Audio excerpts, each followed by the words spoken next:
Welcome to the Moved to Meditate podcast. I'm your host, Addie D. Hilster. This is a place for vibrant discussions about mindfulness, movement practices, and ways to find more balance and presence in daily life. Here you'll find resources to help you progress on your path, as well as insightful conversations with mindful movement, yoga, meditation, and Dharma teachers from a range of traditions. On this podcast, we spotlight embodied approaches to mindfulness and the more contemplative aspects of movement practice. Listen in and connect to a community of like-minded practitioners.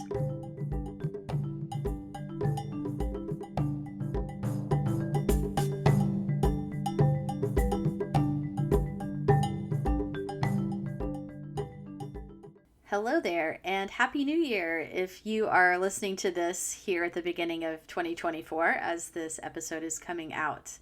Thanks for joining me today on the podcast. I'm happy to be coming back from a lovely holiday break in which I did have the chance to record some excellent new interviews for the podcast, and you'll be hearing one of those today. In this episode, I have the great joy of speaking with Dr. Tamara Russell. She is the author of Mindfulness in Motion, which is a rare guide to bringing together mindfulness meditation principles and techniques with embodied movement practices. This is such an interesting conversation since Dr. Russell is not only a neuroscientist and mindfulness researcher, but also a clinical psychologist and a martial artist with a black belt in Shaolin Kung Fu. She brings all of these perspectives to her mission of making mindfulness practices more accessible for more people so that we can reclaim our attention, focus more on what really matters to us, and move our world forward in a positive direction. You'll hear about working with the movements of the body, movements of thoughts, and the movements of our emotions. Her progression from the hard styles of martial arts like Kung Fu to the internal martial arts like Tai Chi and Qigong. How introducing mindfulness practices through movement can sometimes be a more trauma-informed alternative to sitting meditation. The 4-stage neurocognitive model of mindfulness that Dr. Russell developed, and the key role of intention if our goal is to cultivate mindfulness through a movement practice. We also talked about why training mindfulness in movement can be a particularly effective method for people with busy minds, kinesthetic learners, and also those who identify as neurodivergent. And we discussed the benefits of mindful movement for experienced meditators who wish to bring the wisdom of sitting practice more fully into the complexities of daily life. Dr. Russell even offers a short guided practice during this conversation to illustrate the difference between being mindfully aware of the body versus thinking about or visualizing the body. Do be sure to check out this episode's podcast page on my website at movedtomeditate.yoga/podcast to find the resources from this conversation. I have links there to some of Dr. Russell's research and other resources, as well as the programs she mentions at the end of the episode.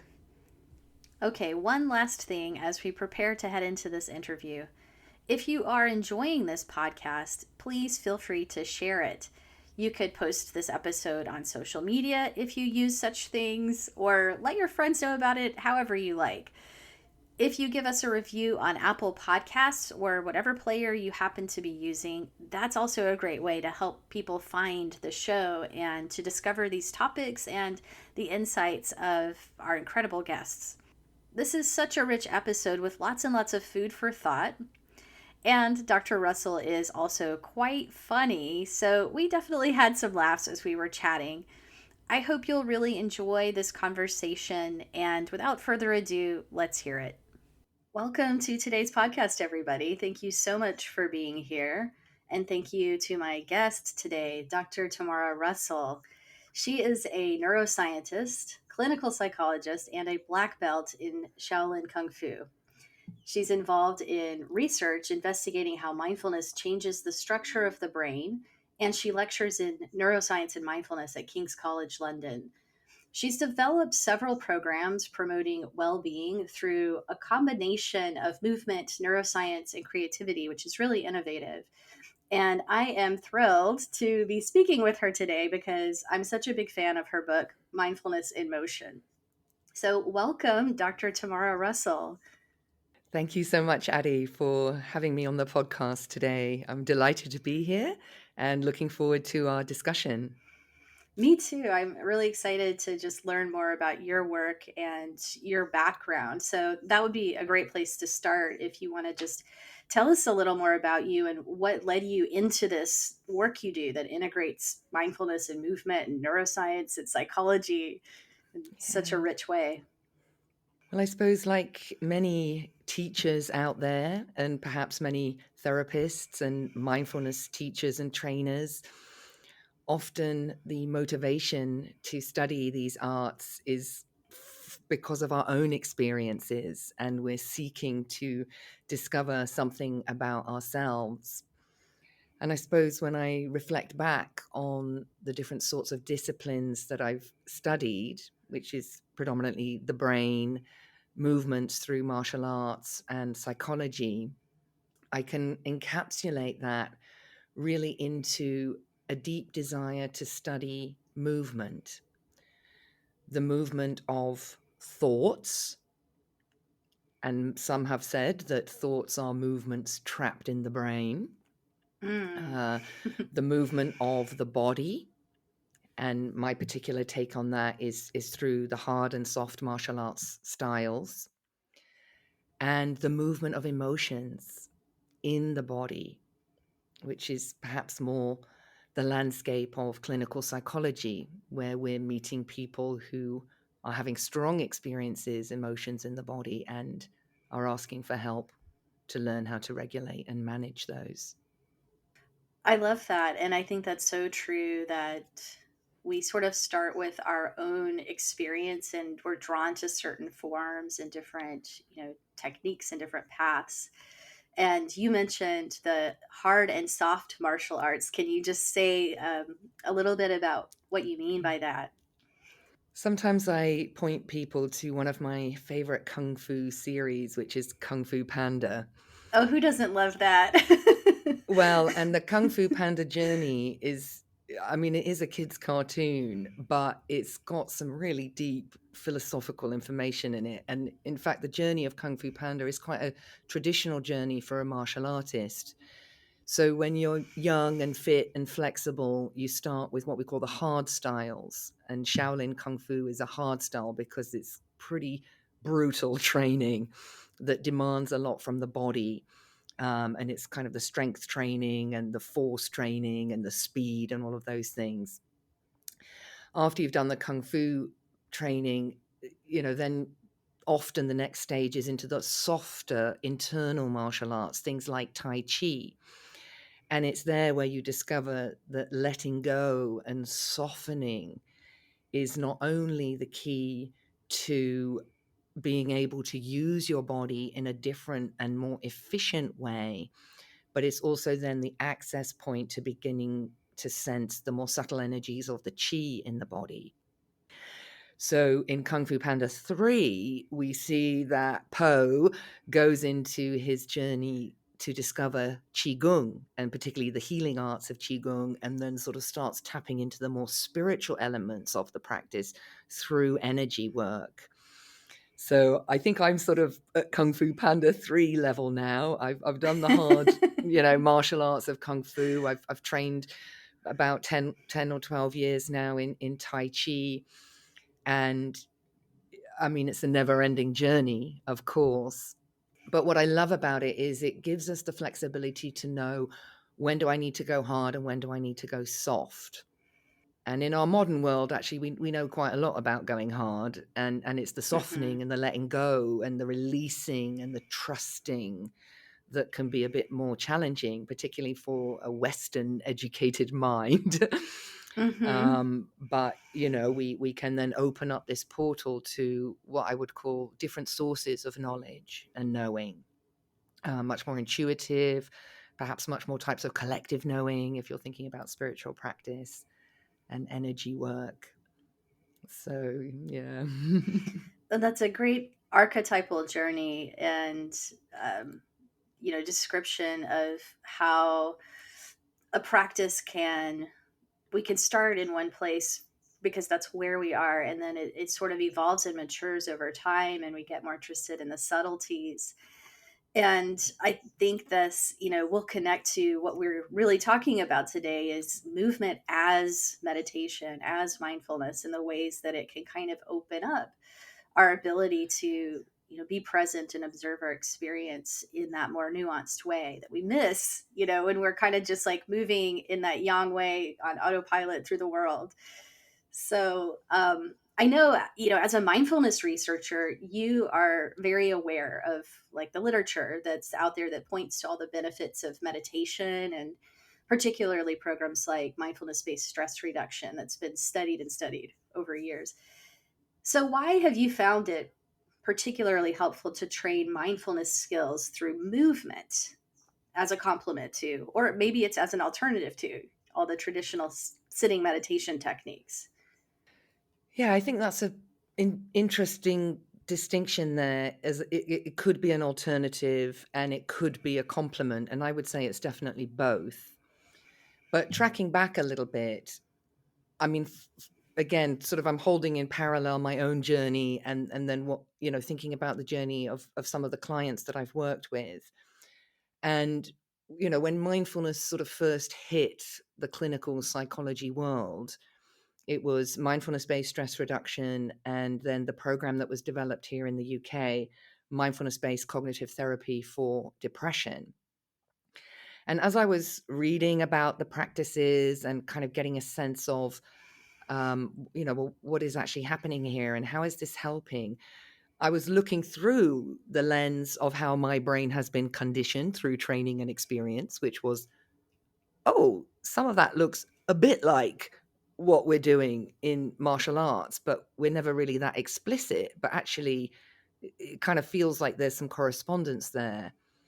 And then sort of looking through the lens of neuroscience, thinking, oh, okay, so, we're talking about attention networks. We're talking about the mind wandering of the default mode network. And we're looking at how we speak to ourselves and the salience network and how that's tuned. So I was looking at it. I got really excited by that. And I was working at the time, predominantly my postdoctoral and academic work was working with people with a diagnosis of schizophrenia, bipolar. I was more interested in, how do we help those people for whom talking therapies are likely to be quite difficult. Hmm. And I realized that probably we faced the same challenges if we were inviting them to do some of the standard mindfulness practices, which is, you know, let's just say the starting point for MBSR is typically a 45-minute lying on the floor body scan. Now, I mean, I personally found that quite difficult. I've got a very busy ADHD style creative mind, and that was just torturous to me. I've heard Um, quite a few people describe it as, very difficult or hard to get into. well, and I mean, two things can happen. One is you fall asleep because so many people are just sleep deprived. And Hmm. I think it's actually quite an advanced level of practice to have the body supine, but the attention alert. Because Hmm. as soon as you lie down, your body goes, ah, yes, it's time to sleep, right? We're so conditioned. So I do actually think that's quite advanced to really hold that clarity and focus of attention whilst lying down. It's not for a beginner, I wouldn't suggest. So one is you might fall asleep. Two is in the early stages, you are basically practicing mind wandering and judging. So there's not very much mindfulness going on. Now, I know that in MBSR, MBCT, you're in the group, you're supported by the teacher, you're encouraged to be kind when you notice that you can't do it. But again, a lot of these are quite advanced skills, I would say. So for me, what was great about working with individuals where I was thinking, okay, let me put myself in your shoes. I'm hearing voices. I'm full of fear and anxiety. I'm restless from agitation. Maybe the medication I'm taking is having either effects that make me go to sleep or effects that make me more agitated and restless. How is that practice going to be for me? And are there any alternatives? And so I moved to this exploration of, well, how can we do all of these brain training things that we need to do in a mindfulness practice whilst moving our body? And I started out in the early days offering groups at the Maudsley Hospital because I was sort of next door at the Institute of Psychiatry. I offered them for staff. I offered them for patients that were on the inpatient units. And I'm forever with gratitude to those early pioneers of my sort of body and mind training methodology, because I learned so much from them. And it was a real eye opener for me about what do we really mean by mindfulness, and is it training, is it practice, is it an attitude? Because many of those, mostly it was men actually, because I was on the male wards. They just wanted to get off the wards and down into the gym. Some of them just would come and lie down on the floor and just be with us and not really do anything else. What I noticed really early on was that it gave back agency to people who were feeling very much without agency, both in terms of their own experiences, but also being within a mental health system. So even just that, I can notice that I'm choosing to move my arm, and I can make choices about speed, and I can make choices about tension or softness. And again, some of them were really not doing the movements that I was doing, but the point is they were there. They were with us. And I published, just some very early qualitative data on this, and, small gains. People said they felt less stressed, they felt a bit more relaxed, they felt they could sleep better. And my favorite piece of feedback was, well, I only came to the class because I thought I could go out and have a cigarette, but I didn't want to leave and I didn't need a cigarette. That's So, incredibly honest and very, very cute in a way. Just the surprise of like, yes. this is as beneficial as this thing that I use for relaxation that's not so healthy, and there may be an alternative. What a discovery. Yeah. So, I mean, the other places where I've offered this, quite a bit of work through the Maudsley Hospital. I did a placement for my clinical psychology training, which was a forensic inpatient unit, what we call a medium support unit here in the United Kingdom. So this is a mixture of, criminal record plus severe mental health problems. I ran some men and some women's groups there. And for me, what was always interesting was these are sort of almost the harshest environments in which you can try to develop Hmm. mindfulness, both for staff and for patients. Hmm. And stripping it down to the really kind of the simple movements. I mean, movements are so rich and there's so many, so much information. But even something like a simple shoulder roll, we can do a shoulder roll, and maybe your listeners might want to just try this. We can do a shoulder roll, and the very fact that the body is moving creates an ongoing flow of sensations, which will kind of pull our mind in a little bit more of an obvious way than if we were just sitting still and we paid Hmm. attention to our shoulders. So imagine if your mental space is full of chaos. Hmm. It's going to be easier for you to bring a focus to the body when it's moving. Now we can amplify the mindfulness element of it by bringing in the top-down processing, which is mind, attention, what I want you to do now, without the need to do anything else, is really get interested in that shoulder roll. Really get interested in that shoulder roll. And if anything comes to your mind that is not about that shoulder roll, Maybe it's a voice, maybe it's a sound, maybe it's thinking about what you're going to have for your dinner, could be a memory. If any of that comes, I want you to just give a big wave to it and say, right now, shoulder roll. And maybe I could slow down, I could speed up, I could make it more stretchy, or I could keep it more soft. Sometimes I might play with the Kung Fu language there, like, yeah, let's go Kung Fu and really stretch like we're in the gym. Let's go Tai Chi and just make the smallest shoulder roll that you can make. So you're training mindfulness, you're moving the body. It's two for the price of one, and it's great for busy minds. And minds maybe where the executive functioning, the attention, the working memory is a bit compromised for whatever reason. That was such a great example, I think, of just how you've had to really think about what is the essence of what we're trying to teach in a mindfulness class, and how can I make it really tangible so someone can, it's not just like a concept that, in some cases we don't have the space to like contemplate that concept in our mind, right?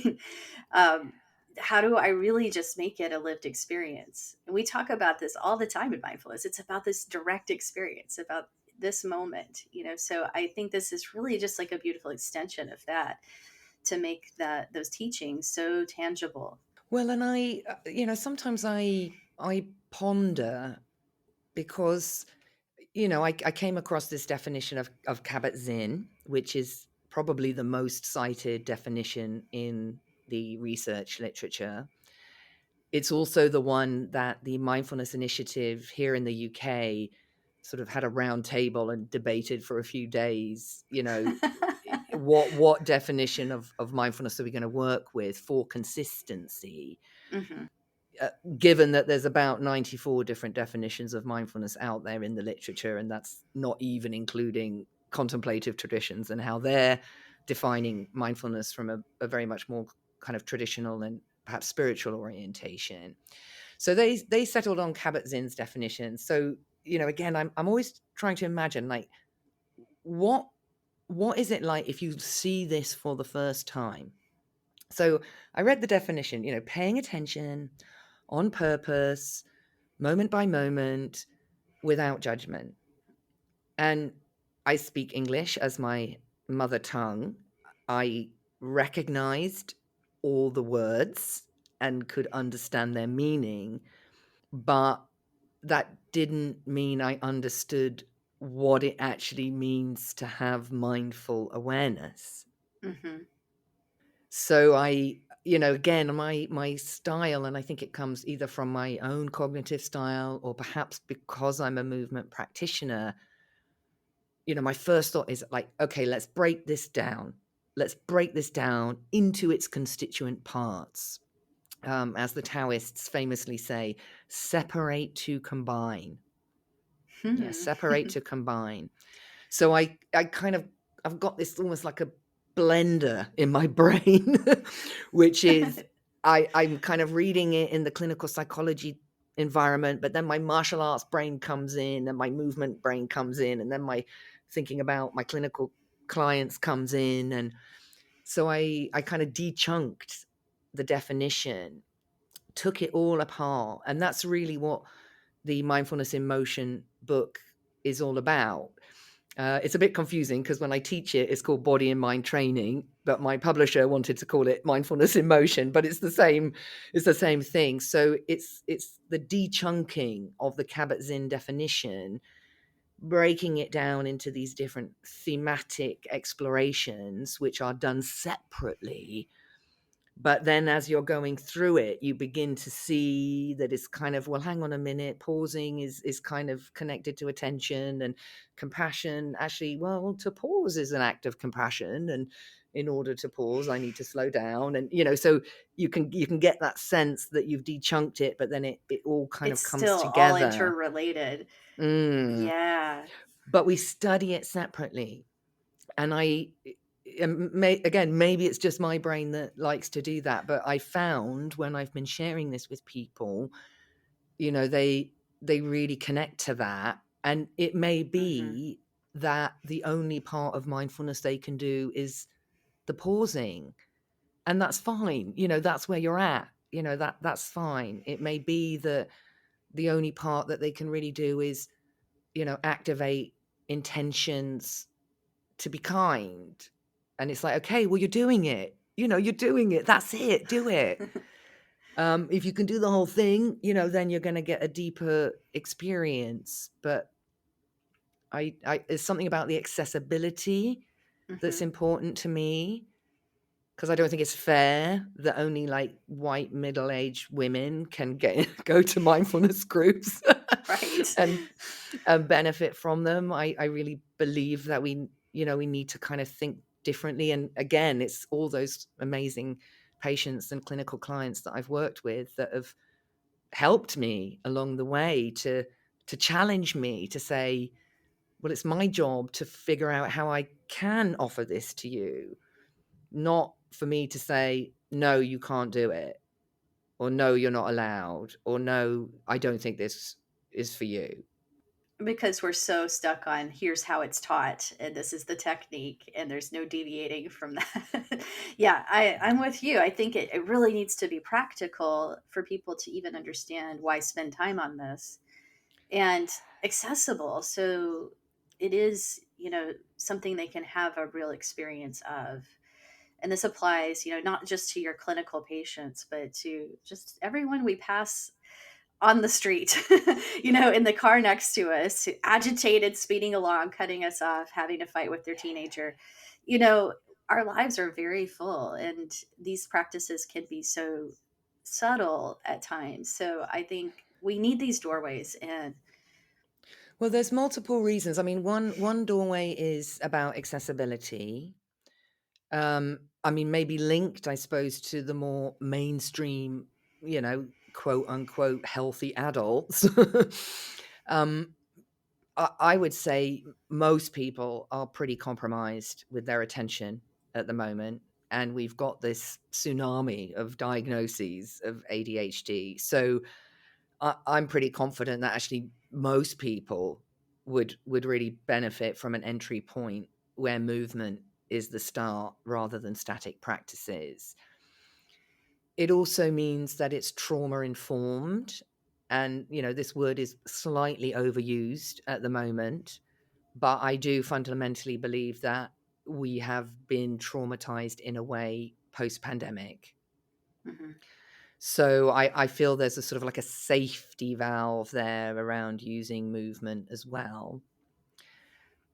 I often give two for the price of one. Well, if you're moving your body, you might as well be training your brain at the same time, so you don't have to spend time at the gym and then go to the meditation class. You could sort of jump on that efficiency mental monkey a little bit to get people motivated to do it. That can be quite appealing for busy people. Yeah. And then I suppose the a sort of a related topic is, you know, my colleague in Brazil, Dr. Tiago Tatten, he always says, thoughts and emotions are in the body. This idea that stuff is just happening in our head is a very cognocentric Western viewpoint about what cognition really is. Hmm. So, he's kind of saying, well, when you move your body and you reach for the phone, for example, you know, there's a thought and a cognition and an impulse and mental activity and emotional activity that underpins that movement. They're not separate. And, we have an idea and it converts into a plan, which comes out of our body through our hands or our movements or our actions or our speech. So so there's that part of it's quite interesting to me as well. I don't know what your reflections on that might be. I agree. And I think it's very true that we have this cognocentric, I like that word, bias in our culture, and that um, learning that the body is really totally inseparable from the mind is a very important piece of what we are learning in mindfulness, which, sometimes even that term mindfulness sounds a little more mentally, Yes. mental centric than what it really is, because it is, it is a very embodied, ideally it's a very embodied practice. And I wanted to go back to, when you were saying that teaching mindfulness skills through movement can be more trauma informed, if you could say a little more about how that works, why that is. Well, this is a kind of area, I think, where the mindfulness community is becoming more aware. I Mm-hmm. think over the last sort of 5 to 6 years, I've seen more about this. And I mean, again, let's try to imagine the experience of the other. Um, so, it may be that there are bodily sensations that are disturbing or distressing. There could be flashbacks, internal experiences that then have knock-on effects on the body. Um, Maybe there's issues around trust of others and self-trust, certainly. And so we then ask that person to sit still and pay Mm-hmm. attention on purpose, moment by moment, to what is arising. And what is arising is really difficult and challenging material, which for the novice is probably a bit much in the early stages. Now, if we're moving the body, we've got those beautiful features there, increased agency. I tell my hand to move and it moves, so a sense Mm-hmm. of empowerment and, sort of healthy control over the Mm-hmm. system. I ask my body to do it and it does it.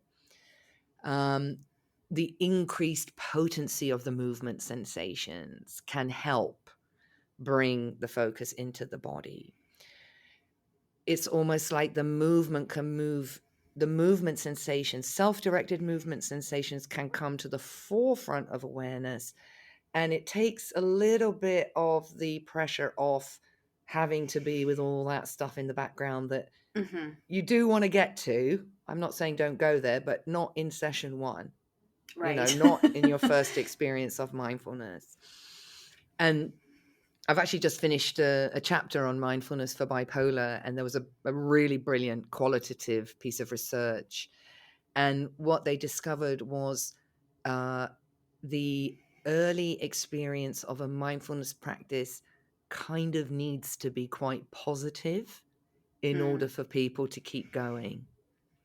And I believe that some of Teasdale's work also showed the same in the unipolar depression. And it makes sense just for anybody. Like, if Mm-hmm. I go and have a really adverse experience of like lying on the floor and going, oh my God, I can't do it. Everybody else is doing it. Oh, look at them. They're all relaxed. I mean, they're probably not, but these are the thoughts that occupy the default mode network, aren't they? Like, oh God, look, everybody's doing it. I'm not doing it. Oh my God, I actually literally want to get up and scream and run and move and I Mm-hmm. can't. And oh my God, I can't.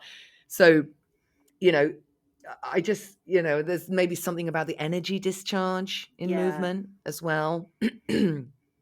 um So, and also with movement, again, it's like at any point you can stop in a really concrete way.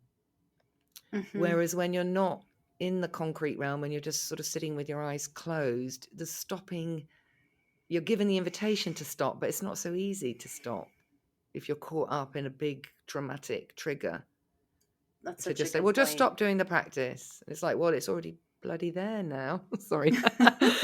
Whereas, if you're moving, you can really Yeah. see, you can stop, you can change. If you don't Yeah. want to do the movement I'm doing, just keep moving. That's my kind of favorite expression in class. Like, you know, just keep moving in whatever way you want to. And if that means running on the spot, shaking, jiggling, wiggling, running around the room, that's fine. You do what you need to do. And when you're ready, come back in and we'll be doing up and down and rotating the wrists and rolling the shoulders. So it's just lots more options there. And Trauma Informed really says, give an exit, offer loads of options, increase the guidance, way more flexible. There's some sort of top tips for how to do Hmm. that.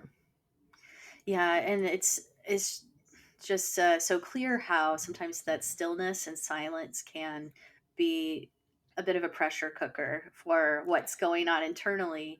So I really take your point about the just kind of energy or nervous system discharge that we can get from just allowing some of that to be moved, through the body. And that sometimes when we move, we can generate another sensation. So I might have this heart racing sensation that's really unpleasant, but I can also feel like, oh, I can actually stretch my leg, and there's another sensation, and that one's okay.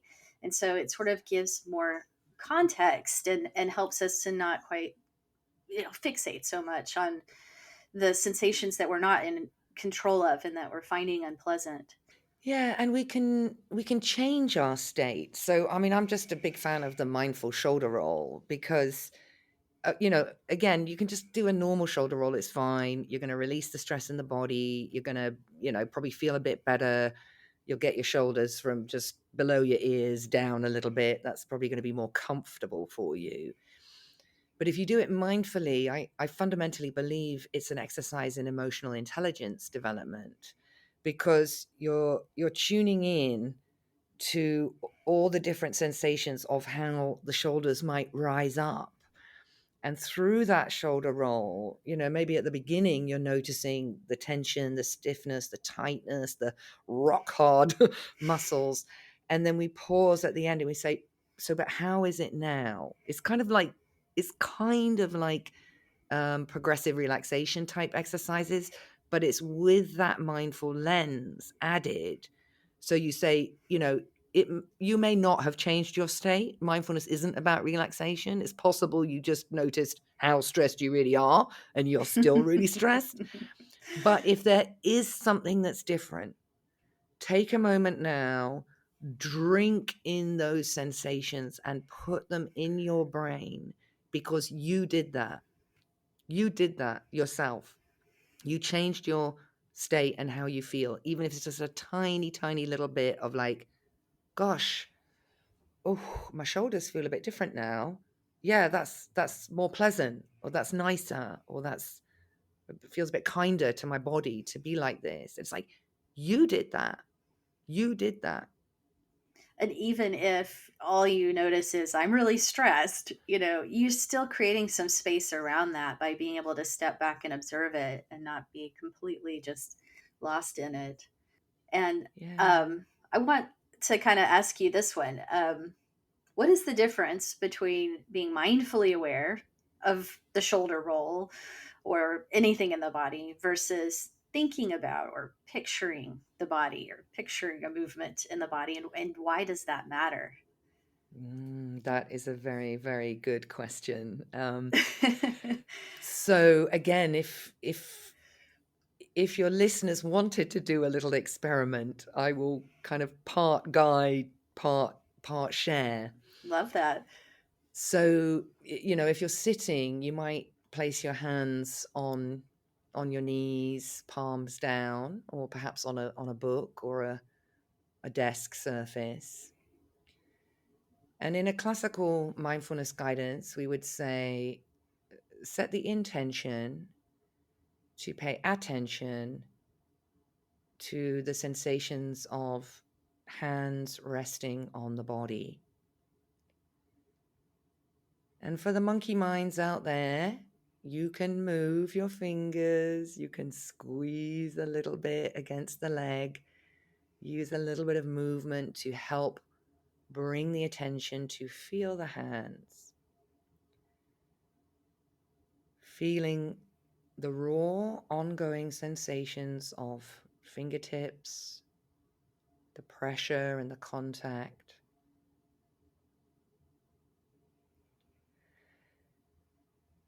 And now I'm going to invite you to switch, and I'd like you to remember, as if you're remembering a picture or a video, perhaps imagining, hands in a sink doing the dishes, or the hands of a policeman or policewoman or police person directing traffic, trying to think about hands and imagine them. Okay, a hand has got 4 fingers, and then there's a thumb, and then there's a palm. So thinking, imagining, and remembering hands. Maybe thinking, what can hands do? Sort of hammering or typing, writing, molding or sculpting. Famous scene from that film Ghost, for anybody who's old enough to remember that, the hands on the potter's wheel. And then drop that and go back to the sensations of these hands of yours on your leg.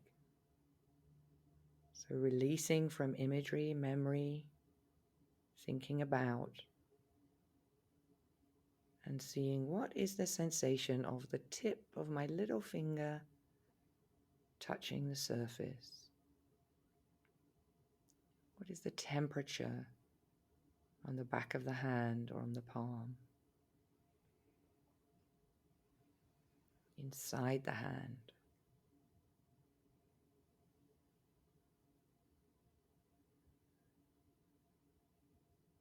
Just taking 2 or 3 breaths, releasing the intention and the attention from that task. Maybe I'll check in with you, Addie. What did you notice doing that practice? It really is different to experience my own hands from the inside out like that, to feel the aliveness of sensations there, compared with imagining, the directing traffic hands or the washing dishes hands. It's so conceptual, and I can pull up the image of that, but it's a very different, it's like using a different part of my brain, or maybe it literally is, but it's like, no, I'm going to explain that in a minute. You are. Yes, you finish your intuitively observations. it feels like that. It just almost feels like clicking into a different mode or something. That, they're both hands, they both fall into the category of hands, experiences Yeah. of hands, but one feels closer to me, one feels a little more like real in a way. And it's funny, to just slight tangent. I think my very first mindfulness class many years ago, the teacher had us feel our thumb, like, just, can you just feel your thumb? And that was the first exercise. And I remember kind of going, oh my gosh, this feeling of thumb is always available here. And I almost never notice it, but it's always thumbing over here, Yes. And it was like such a revelation that there was a lot I was missing that I wasn't paying attention to habitually. Well, and I had a student in a class who once said, I'm a 40-year-old woman and I've never felt my hand before. Mm-hmm. So and so for me, what I love about that is a lot of the exercises I do, I kind of call them illuminators. I mean, they are sort of mindfulness practices, but I design them in the way to bring these moments of like, oh, what's that? Mm-hmm. Like my thumb, my hand. I mean, I never felt it before. Things that make you go, and kind of activate the curiosity. We want to get back into that childlike curiosity. And the body is such a great tool to kind of, they're not really tricks. Like sometimes people say like, oh, it's like a trick. And, you can only really do that exercise once because, then the aha moment comes and it doesn't have the same potency when you do it again. But just looping back to your comment about it feels like a different network. Well, it is, right? So when we're paying attention to the raw sensations of the body, we've got our attention network activated. Yeah, the attention network is harnessed by intention, which directs the attentional lens. And the object we've selected is hand, sensations of hand. And at any moment, I don't know, thousands or billions of bits of sensory information are flowing into your brain from your hand we mostly don't pay attention unless, we cut ourselves or we put our hands on an unexpected object. Like I almost picked up a dead slug the other day by accident, thinking it was a raisin on the floor. So, something unexpected. And then it's like, suddenly you're super aware of your hand. Very alert. Yeah. So, but when we go into remembering and thinking about, we're in the default mode network. So this is the region of the brain. It's sort of like sometimes called the mind wandering region. It's where we time travel to the past and to the future. It's where we can draw up from our memory banks experiences and imagery and thoughts and facts and stuff. So, it's a sensation in terms of, it's a mental sensation, but it's got that more sort of abstract quality because it's not directly connected to the body in the here and now. So you've switched from your attention network into your default mode network. Yeah. And then when we dropped that, we came back again and we turned on the attention network again. Amazing. And it's just, yeah, we don't consciously know we're doing that, but to know that we can do that and that we can shift like that just by having the intention to pay attention in a different way. Incredible. Well, and I'll plug my other book, hashtag What is Mindfulness, was where I kind of brought this neurocognitive model of mindfulness in a very simple way to my take on mindfulness. And it was based on a piece of research from Wendy Hassenkamp, who is, I believe now is the scientific director of the Mind and Life Institute. And she did a neuroimaging study with, not novices and not monks, like kind of experienced lay practitioners, mindfulness of the breath. And she was the one that initially showed that, in a mindful moment, we go through 4 stages: focusing, getting lost, noticing, and getting back. And that these 4 stages are underpinned by the brain's triple network, kind of clicking on and off, as it were, the attention network, the default mode network, and the salience network. So, I've basically designed a whole mindfulness training and teacher training based on that, because it was a really great way to kind of have a neuroscientific framework, which also can show you that any object can be in that focused attention stage 1. It doesn't have to be breath. And actually, when you put walking or movement in that stage 1, there's just a whole heap of other benefits for the brain that arise. But, typically it's, breath, body, hand, sounds. If you want to work with external objects, candle, light, whatever it is. But when I shared that kind of simplified 4-stage model, the first thing people say is, oh my God, is my mind allowed to wander? That's such a relief. That's such, I just thought I was failing at this. And we know that people with high perfectionist traits really need mindfulness and disengage from mindfulness. And it's because they fail. They fail at mindfulness and they can't get over the judgment of failing. They can't tolerate that. And also, but if they can understand that's actually just part of it, then they really love it. Then the second thing they say is, I can put anything in that stage 1. And I say, yeah, you put anything in there. A great thing to put in there is listening, listening to people. And then every time you're listening to somebody, you can be practicing and training the brain's network. So this is the Bruce Lee, like Kung Fu in everything we do. Yeah. So when I use the language of mindfulness in motion, I'm not just talking about using movement. I'm actually saying anytime when you are moving around your environment, you are a moving, living, creating human being, your mindfulness can be there. And yes, you can go one route, which is sit on a cushion, train your brain, and then it sort of seeps out into the real world. And what I'm kind of saying is just learn a little bit about what your brain is doing, and then you can see that it's everywhere in your real world. And you can figure out how you want to practice, where you want to practice, what's going to work for you, how are you going to get started on something that's like fun and easy and kind of grabs your curiosity. And then, slowly you might be working your way up to a 45-minute body scan or, silent retreat or, some of those more they are more intense practices. They are designed to work with the attention network in a specific way. But I think there's just many, many more little steps that we could put to help people get to Hmm. that.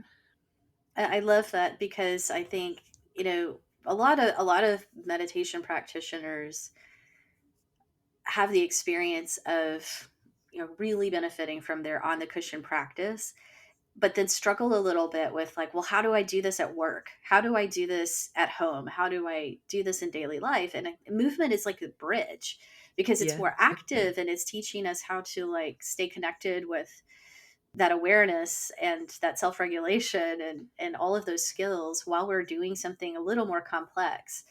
And so it's like just a piece of the translation, or this, I think of it sometimes as like a spectrum, from stillness into more like formal movements, into less formal movements, into daily life movements. And that, mindfulness can be applied anywhere, but we can practice, any place on that spectrum. And if there's a chunk of the spectrum missing, it creates difficulties potentially. Yeah, I like what you're saying there, and I suppose um I've had criticisms of my work. I mean, I feel I've been able to answer them to the people that are willing to have those conversations with me, um, because I go to the neuroscientific principles and make the case based on brainwise principles, as I call them. Now, we could have a debate about brain and mind. I think the secular mindfulness community is potentially struggling with the secularity of it, given that fundamentally the lineage is Buddhism. Hmm. Um, I've recently written guidelines, edited with a colleague, guidelines for best practice for mindfulness for psychologists. That's freely available on the British Psychological Society website. You can download that. That was 2022. We reviewed sort of what's the state of play mindfulness in various clinical conditions and also for athletes and education. And it's sort of like high level, what do you need to know? But one whole section there was, how do you deal with the challenge of, is this Buddhism by stealth? Hmm. And the reality is, as I say to people, if I'm teaching MBSR and MBCT, which I don't anymore, but I have, I say, look, you're not going to accidentally become a Buddhist because you're basically just doing a 3-minute breathing space practice like once a week. And, if you want to be on a formal Buddhist path, that, there's lots more to do and, kind of don't worry. But my approach to that is to say, not to dismiss those traditions, but to say, Yeah. actually, if we look through a kind of Western cognitive neuroscientific lens, we not only can we make a very compelling story that people are interested in, because people are interested in the brain, we can also adapt and formulate practices for a wider group of people for the accessibility piece. We can also feed some little bits of monkey nuts to the big why monkey that comes out in the Western mind. Well, why do I need to do that? Well, why do I have to practice? Well, why? And then, we show the neurocognitive model and we say, well, look, when you first get going, there's going to be very little mindfulness going on. There's going to be a ton of mind wandering. You might be caught over here in stage 3 doing a bunch of judging and comparing and beating yourself up. But with time and with practice and with repetition, you're going to get quicker and smoother at going around those 4 stages. And this is why your focus will improve. This is why your focus will improve. It's not Hmm. because your focus is improving. It's because you're getting quicker at managing stage 2 and spotting the wandering mind. And you're probably getting better at speaking kindly to yourself when you notice the mind has wandered. So you're not wasting time over there judging, and you're just able to get back. So the net effect of that is you feel that there's less energy in the mind space, which can bring a sense of relief and a feeling of relaxation, even though it's not Hmm. relaxation, it's a feeling of relief. And you will notice that you'll be able to focus on what you want to do better. And then they go, oh, right, well, that makes sense, And what I notice in a traditional, MBCT, the response of the teacher is often, well, what does it feel like in the body to be not knowing? And it's like, but the people want to know, and maybe that's Yeah. wrong. Maybe I'm like too directive, maybe I'm too instructional, but in my experience, people are motivated by that. Hmm. And for me, it's like, we want them to do it. And I meet a lot of people that just say, I just got pissed off Yeah. because I never got a straight answer about anything. And it was just like, well, how is it to not know? And what are you noticing about not knowing? And can you sit with not knowing? That's fine for Hmm. like, practitioners that have been going for a bit. But for a novice, they get irritated and they disengage. It could feel quite dismissive. I think there is a place for that kind of inquiry, but I think you need to the person needs to have a little bit of trust established in the process of what we're doing, so that kind of, can you sit with this, what is it like to not know, is more of a reminder and not just like an evasive way of not answering their question, it's Yeah. like, I think we need to be ready for that teaching. And yeah, and I think as teachers, it's so important to just kind of try to stay attuned to where our student is in that moment, and what is the piece that they're needing to continue. Yeah, and I might link back because I think, where a bit where we started this conversation is, is it an alternative? And I would say Hmm. definitely yes. Anybody that's feeling deeply, overwhelmed by thinking, maybe with trauma, possibly with things like ADHD or kind of other kinds of, cognitive diversity, I would absolutely say yes, try mindful movement if you want to see if you can get the benefits of mindfulness, but you're struggling with seated practices. Um, Also, just make a plug. If you want to work with me, I'm just launching in January a short course, a sprint course on basics of the neurocognitive model and how to use Mm. it to kind of formulate your own ways of practicing and doing mindfulness. The second alternative that you gave was, can it augment? And I mean, it's interesting to me what you said, people struggling to bridge insights from the cushion into the real world. And sometimes I make a joke and I say, well, it's really easy to focus your attention when you're in a beautiful retreat center and your meals are being taken care of and everybody's really mindful all around you. Yes. It's so easy to be mindful when you got your lovely cushion and your blanket and your quiet space. and and the real world's not like that, right? Not least because it has like other human beings there that kind of kind of annoy us. And I suppose what I've noticed, what I love actually, I've got a kind of a dear friend and a colleague, and she's 40 years of a Buddhist practice, hardcore, dedicated, 3 hours of practice a day, this kind of level, 1 year silent Hmm. retreat. Wow, serious. Um, and yet she had the humility and the humbleness to come to one of my early 5-week body and mind training groups.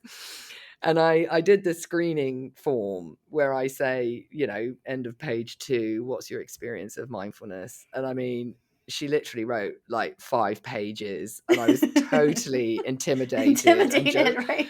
and I just thought, oh my gosh, what on earth can I share with this person? But she is, and was, because it was a few years ago, more than 10 years ago now, she came to it with beginner's mind. And she also was working in healthcare. So she said, look, I've got all these tools and techniques, but I can't use any of those with my psychotic mothers that are being assessed for whether or not they can keep their kids. I can't use it. I got loads of things that I've learned, but I don't feel like I can teach them because I'm a meditation student and I'm not a meditation teacher, which is maybe something we can pull back to because that's a really important point. I'm not a lama, I'm not a geshe, I'm not a guru. I'm a student of Buddhism. And she came with this humbleness and said, well, I want to find out, what can this offer? Now, in that process, she also shared that she discovered things about herself through movement practices that had not been revealed in the seated practice. And then when she came on a retreat, and my colleague in Brazil, Mateus, runs these really deep organs practices. It's kind of like a mixture of Feldenkrais with mindfulness, with movement, rolling and resting and feeling the lungs and rolling over and feeling where the heart moves in the body. Sounds like Bonnie Bainbridge Cohen, like that kind of work. Well, and this friend of mine, she had a kind of explosion of her mind, because actually her attentional lens was so finely honed, but she'd never applied it she'd applied it to her inside world, but not her inner body in her visceral movement, self. in movement, Yeah. So, I mean, she's a really great, I mean, she is a teacher to me. I mean, there's no doubt. And, huge gratitude to her. But she came with this curiosity. And I have to say, I don't find that so much. Yeah. People are very prejudiced against moving. Often they're not, even in the mindfulness community, they're not open. They can be quite dismissive of it. There is And kind of a hierarchy. I would agree with that. well, at one point I was calling it the hegemony of MBSR. I was calling it. But it's true, right? I mean, there's these schools that have developed, there's these things, and now there's protocols, and then there's research. And I think people have just put themselves into a box, which... Well, I understand the like concern to like standardize things a little bit, because there is the issue of like this word mindfulness means so many things to so many people, and like what are we actually doing? And if you go on the internet and try to find a mindfulness teacher, what are you going to be getting? And so I feel like there's that, but it doesn't need to mean we're excluding other opportunities to bring these practices to people in a creative way if it's still of the same essence, right? Like what you're doing, I think, is still in the same stream. It's of the same essence. You're teaching the same mindfulness skills, but just in a more creative way. So I hope we can evolve in that direction. Well, and some of it might be, I'm a kind of kinesthetic learner, for sure. Me too. And so again, when I'm working with my students, particularly my students in Brazil, alongside learning kind of the BMT, which is a protocol, but we're very relaxed about how you teach it. We're like super relaxed about how you want to deliver it, because I don't know your context. I don't know the people that you're working with. These are the 5 themes. This is kind of some exercises that you might do, but feel free to pick and choose how long you want to make it, which elements you want to use. I mean, I'm really super free with it. But alongside the teacher training, they're also kind of completing this sort of like what I call my BMT journey. Why is it that what's brought you to mindful movement? Are you a wriggler? And often we do get these amazing students that are just like, kind of, I wasn't accepted anywhere else, or I couldn't do what I was being asked to do, and there was no accommodation for me. And I'm kind of crying every time we graduate a cohort, because one of the most common things is, they say, well, I can be me. I can be Mm, me as a mindfulness teacher. And then I think, well, that's my journey, yeah. and maybe there was an arrogance to say like, oh, I'm going to make it my own way. I think some people do think that about me, which is, not my intention, but it was like, but I couldn't do it the way that you were giving it to me. And I wanted Mm-hmm. to do it, and that's Yeah. maybe the story of many ADHD kids out there now struggling in the classroom. Like, it's not that I can't do it. It's just I can't deal with the information in the way that you're giving it to me. And I need to do it in my own That way. how matters. Yeah, Yeah. I relate to this a lot too because I have an equal background in, Buddhist mindfulness meditation and movement practices, particularly long background in yoga. And it always felt so separate and so interesting to me because they really chart a similar path, but like their worlds are very separate. And interestingly, like in that movement world, a lot of times they're like, oh yeah, this is also mindfulness. But then if you practice, mindfulness in the way we're discussing, we're like, well, there's a little more to it than that. And so Yeah. it's just been a really interesting a journey to try to live in both of those worlds, or in create my own world that includes both. Sometimes I get around that by kind of drilling down on, is it mindfulness practice or mindfulness training? What's the So am I difference? am I practicing being present, which maybe might be more like my mind is in my body as I'm doing a yoga movement? Or for me, the training is when you enter into that 4-stage cognitive model through the mechanism of setting the intention to pay attention. Then Mm-hmm. you've set your brain up to focus, notice mind wandering, get back. So then for me, you're in that neural training loop, Mm-hmm. but it requires that much more deliberate, like, brain intent. My intention is solely be on the breath, or brain, my intention is, so it's that top down bit that kind of makes it more Mm-hmm. training for me, whereas practice is more like I'm moving my body, I'm feeling more embodied, I'm noticing bodily sensations, but there's not necessarily so much that active working memory component of monitoring, um decoupling, all these kind of cognitive things that happen in stage 3 of the model, which is like, oh, that's emails, not breath. Hang on a minute. Hang on a minute. Do I want to be on emails, or am I supposed to be on breath? Oh, no, I want to go back to the breath. Bye, emails. See you later. Thanks for coming by. Not now. And then reharnessing the attention, right? So all of these things are like the neural, I mean, they're not muscles, but we often use the muscle metaphor, don't we? But it's like Mm-hmm. that retuning of of the of the neural networks, and it's through that conscious intention setting and harnessing attention.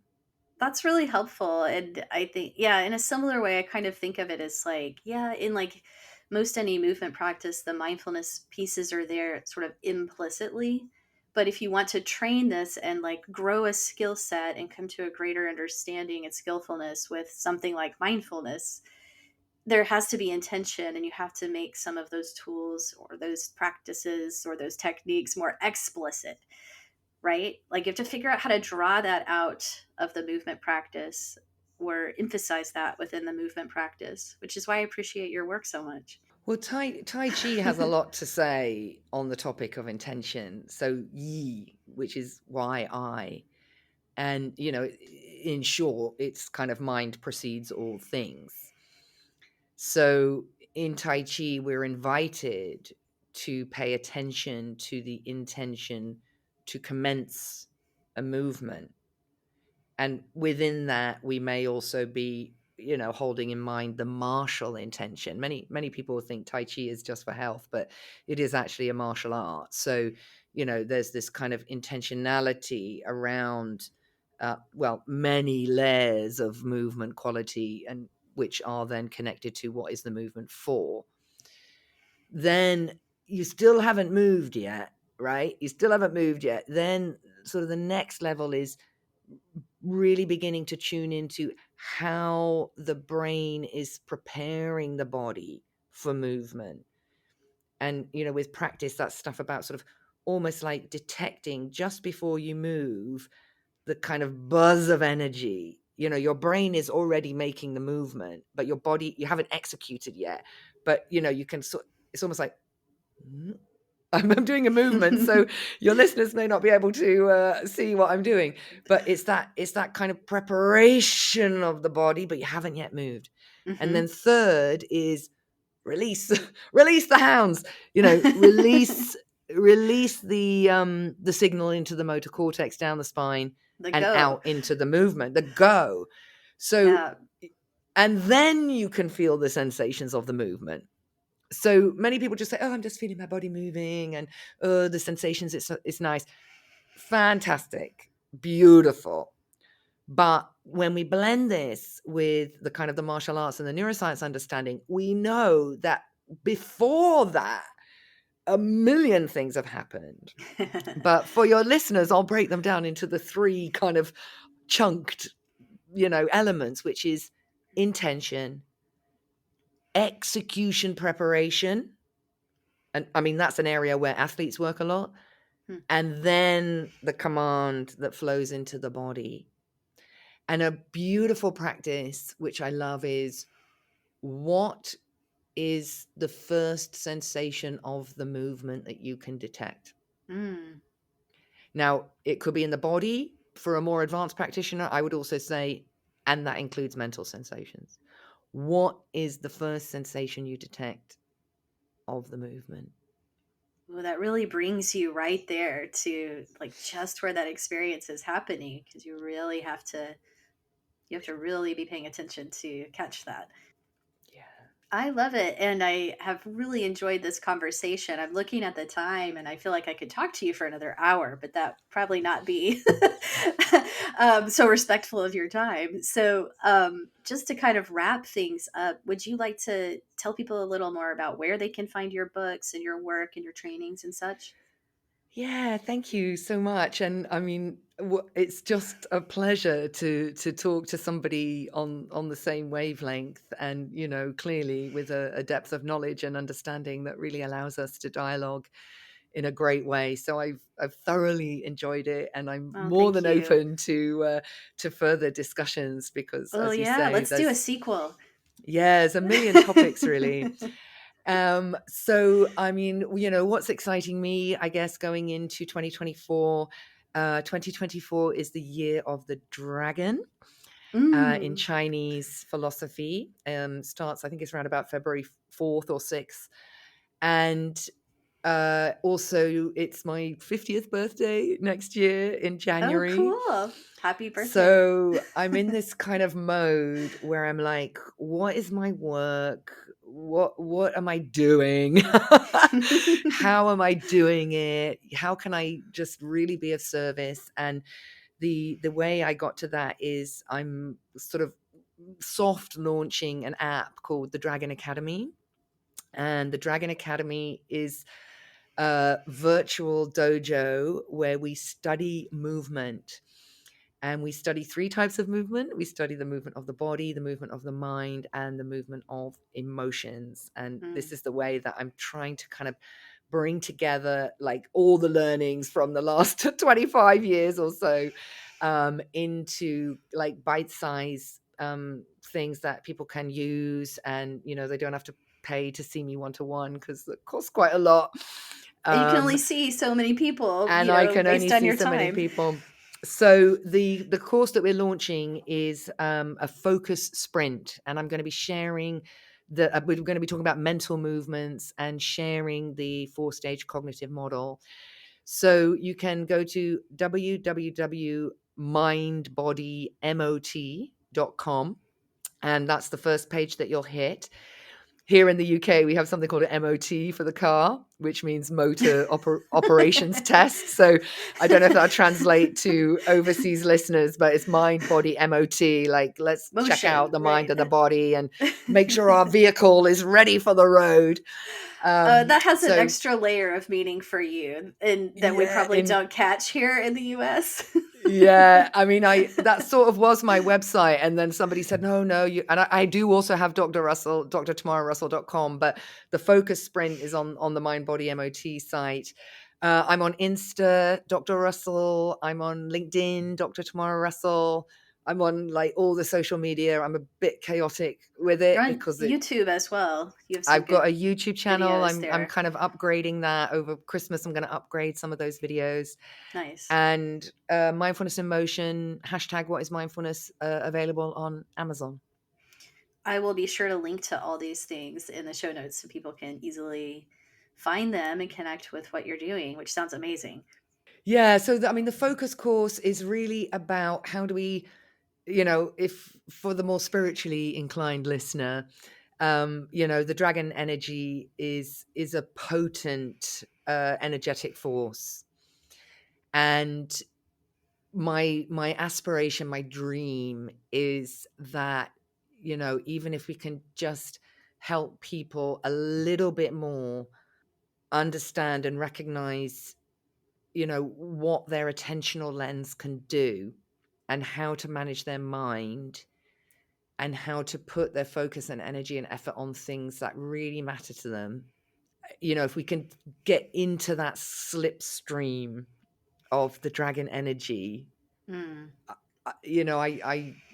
the world is a mess, right? The world is yeah. a mess, and it's mind, it's human mind that has done that. I'm not saying it's like everybody's fault, but the reality is we need to reclaim our attention Yeah. as human beings because it's being drained, it's being sold, it's being, harvested, and Manipulated it's in so many ways. yeah. So I can't promise that everybody will be mindful and not have any emotional problems, but I'm going to just say as many people as possible, this is the framework, these are some simple things, just take it and go. But we will be having weekly masterclasses with me, and I'll be kind of answering questions and listening to how people are getting on, feeding back, adding a bit more detail, and try to do that balance of community and app, because some of it's quite anti-mindfulness in many ways, just an app. How to But use so I'm technology for mindfulness purposes, right? exactly. I mean, it's been such a challenge. Yeah. So, but this is where we are in the world, isn't it? Yeah. Right? We have these This tools, so yeah. jump in.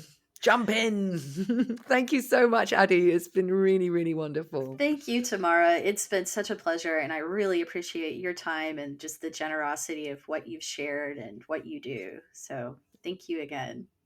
Thank you. So, that's today's episode. If you enjoyed this conversation, please share it with a friend, subscribe on YouTube, or leave us a review on Apple Podcasts and help others find it that way. To learn more about my work, the Moved to Meditate class library, courses, or teacher trainings, go to movedtomeditate.yoga. This is Addie D. Hilster. Thanks so much for listening.